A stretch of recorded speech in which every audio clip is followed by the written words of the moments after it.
আগামীকাল সুইজারল্যান্ডের বিপক্ষে মাঠে নামছে আর্জেন্টিনা। র্যাঙ্কিংয়ে সুইসদের চেয়ে এগিয়ে আছে আর্জেন্টিনা। একই সাথে দলগত কিছু কারণে এগিয়ে আছে তারা। সেসব কারণ বাস্তবায়ন হলে সুইসদের বিপক্ষে জয়ী হিসেবে মাঠ ছাড়তে পারে আর্জেন্টিনা। আগামীকাল যে 4 কারণে সুইজারল্যান্ডের সাথে জিততে পারে আর্জেন্টিনা তা নিয়ে থাকছে প্রতিবেদনে। বিশ্বকাপের নকআউট পর্বে প্রতিটি ম্যাচই একটি ফাইনালের মতোই, আর সেই মঞ্চে আগামীকাল সুইজারল্যান্ডের মুখোমুখি হবে বর্তমান বিশ্ব চ্যাম্পিয়ন আর্জেন্টিনা। কাগজে কলমে দুই দলের সামনে সুযোগ আছে পরের রাউন্ডে যাওয়ার, তবে সুইজারল্যান্ডের চেয়ে কিছুটা এগিয়ে থাকবে আর্জেন্টিনা দলই, আর সেখানে 4টি কারণে আর্জেন্টিনাকে রাখা যাবে এগিয়ে। প্রথম কারণ থাকবে লিওনেল মেসির মতো খেলোয়াড়। বড় ম্যাচে পার্থক্য গড়ে দেওয়ার মতো ফুটবলার খুব বেশি নেই, আর সেই তালিকার শীর্ষে রয়েছেন লিওনেল মেসি। বয়স বাড়লেও মাঠে তার সিদ্ধান্ত নেওয়ার ক্ষমতা, নিখুঁত পাস, দূরপাল্লার শট এবং ফ্রি কিক এখনো প্রতিপক্ষের জন্য বড় আতঙ্ক। বিশ্বকাপে 8টি গোল করেছেন, আছে একাধিক অ্যাসিস্ট।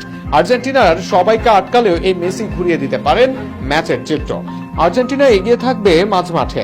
সাধারণত মাঝমাঠে অধিক খেলোয়াড় খেলিয়ে নিয়ন্ত্রণ নিতে পারবে আর্জেন্টিনা দল, কেননা বিপক্ষ দলে সাধারণত খেলেন 2 জন মিডফিল্ডার নিয়ে। এছাড়া এই জায়গাতেই সবচেয়ে বেশি শক্তিশালী Argentina. Enzo Fernandez, Alexis Mac Allister, Rodrigo De Paul কিংবা লিয়ান্ড্রো প্যারাদেস যেই খেলুক না কেন, বলের দখল ধরে রাখা বা আক্রমণ ক্রিয়েটের ক্ষেত্রে আর্জেন্টিনার মিডই থাকবে এগিয়ে। যদি সেরা ফর্মে থাকে আর্জেন্টিনার মিডফিল্ডাররা, তবে এই ম্যাচ বের করা কঠিন হবে না আলবিসেলেস্তেদের জন্য। ডাগআউটে লিওনেল স্ক্যালোনি আছেন, যে কারণে আর্জেন্টিনা থাকবে এগিয়ে। কোচ লিওনেল স্ক্যালোনি গত কয়েক বছরে প্রমাণ করেছেন পরিস্থিতি অনুযায়ী পরিকল্পনা বদলাতে তিনি সিদ্ধহস্ত। স্ক্যালোনির অধীনে আর্জেন্টিনা ইতোমধ্যে বড় বড় আসরে নিজেদের মানসিক ও কৌশলগত পরিপক্কতার পরিচয় দিয়েছে, তাই এই ম্যাচেও তার পরিকল্পনা আর্জেন্টিনাকে এগিয়ে রাখতে পারে। ফুটবলে দক্ষতার পাশাপাশি মানসিক দৃঢ়তাও সমান গুরুত্বপূর্ণ।